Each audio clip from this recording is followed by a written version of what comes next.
Halo teman-teman, selamat datang di Sudut Koma, gue Robi Kurniawan dan hari ini gue mau melanjutin video pembahasan dari series yang ditulis oleh Dan Brown, yaitu series Mystery Thriller Robert Langdon. Setelah terakhir kita ngebahas The Da Vinci Code, sekarang kita akan ngebahas buku ketiganya yaitu The Lost Symbol.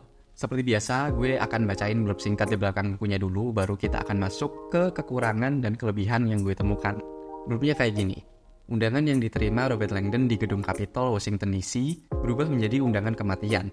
Seseorang meletakkan simbol tangan misteri yang dibuat dari penggalan tangan Peter Solomon, tokoh penting persaudaraan Mason. Sang penculik Peter meminta Langdon memecahkan kode-kode kelompok rahasia Mason yang melindungi sebuah lokasi di Washington DC. Lokasi penyimpanan kebijakan tertinggi umat manusia, yang konon akan membuat pemegangnya mampu mengubah dunia. Sebelum tengah malam, Langdon harus sudah berhasil memecahkan teka-teki kelompok Mason. Jika tidak, nyawa Peter akan melayang dan rahasia yang konon akan mengguncang Amerika Serikat dan bahkan dunia bakal tersebar. So, itu untuk blurb singkat di belakang bukunya. Kalau gue mau nambahin lebih dari ini, mungkin gue akan nambahin opening bukunya yang gue ngerasa akan jadi hook buat kalian. Tentunya cerita akan dibuka dengan kematian klasik karya-karya Dan Brown, yaitu nggak tahu ya, kematian di series-series dari Robert Langdon ini tuh kayak punya ciri khas aja gitu. Jadi Robert Langdon diundang oleh salah satu mentornya, Peter Solomon, untuk menghadiri sebuah semacam pembicara seminar atau kayak gimana gitu. Gue udah lupa. Undangannya dadakan dan dia ditelepon oleh asisten dari Peter Solomon itu sendiri. Dan parahnya saat dia sudah datang ke Washington DC, ternyata acara tersebut nggak ada. Dan ternyata benar yang menelepon Robert Langdon tadi bukan merupakan asisten dari Peter Solomon, melainkan si penculiknya. Nah, yang menegangkan di sini adalah si penculik meninggalkan tangan dari Peter Solomon di tempat Langdon diundang tadi. Posisi tangannya tuh kayak gini kalau nggak salah, menunjuk ke sebuah lukisan dan ada tato-tato simbol di ujung jarinya. So itu sih, kematian di awalnya pun udah hook banget. Nah, tentunya kalau kalian familiar dengan series Robert Langdon karya Dan Brown, kalian juga pasti tahu pasti ada 3 tokoh lain selain Robert Langdon itu sendiri dan si korban. Yang pertama pasti ada satu karakter cewek. Di sini adalah anak dari Peter Solomon itu sendiri. Dia seorang scientist. Gue lupa sih aliran sainsnya itu apa, tapi cukup menarik. Yang jelas dia tuh mempelajari bahwa konsentrasi manusia itu sendiri yang terfokus, yang benar-benar mendalam, bisa memberikan efek fisik di dunia nyata.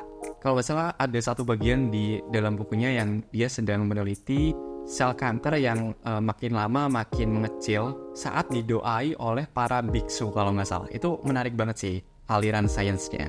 So itu untuk karakter ceweknya. Dan untuk karakter villain yang mengejar si Langdon ini, dia nggak kalah menarik dari villain di buku The Da Vinci Code. Sama-sama ikonik. Kalau di sini tuh dia kayak full tato gitu, full symbol. Nah, dia tuh kayak punya satu missing piece. Makanya judulnya seperti ini. Kalau nggak salah penempatannya di atas tengkorak kayak gitu. Itu yang dia cari. Kemudian tokoh lain pastinya ada tokoh semacam kepolisian gitu. Kalau nggak salah di sini namanya Sato. Itu kalau gue nggak salah ya, karena udah lama gue baca buku satu ini. Itu gue juga suka, dia tegas banget, bitchy banget. Gue suka interaksinya dengan Robert Langdon. Dan ya seperti biasa, si karakter utama kita, Robert Langdon, harus memecahkan berbagai misteri atau puzzle-puzzle simbologi untuk memecahkan misteri satu ini. Untuk kelanjutan ceritanya kayak gimana, kalian bisa baca sendiri bukunya. Sekarang kita masuk ke bagian kelebihan yang gue temukan dari buku satu ini. Yang pertama udah gue jelasin tadi, yaitu openingnya, kematiannya. Bukan kematian sih, insiden di awal bukunya itu sangat menarik. Bener-bener jadi hook yang, wah gue pengen buru-buru nyelesain bukunya gitu. Karena menarik banget. Tiba-tiba diundang ke DC dadakan buat ngisi seminar. Tapi ternyata acaranya nggak ada, orangnya pun ternyata diculik, dan tersisa tangannya doang, begini. Terus gue juga suka berbagai konsep yang diangkat dalam buku satu ini. Kayak contohnya proses pengangkatan manusia menjadi Tuhan itu dibahas di sini. Kemudian ada konsep alam antara kehidupan dan kematian, yang mana ada sangkut pautnya dengan karakter Peter Solomon yang diculik tadi. Itu gue juga suka, gue nggak bisa jelasin lebih jauh karena akan spoiler. Intinya banyak banget konsep-konsep baru yang menarik yang ditawarkan oleh Dan Brown dalam buku satu ini.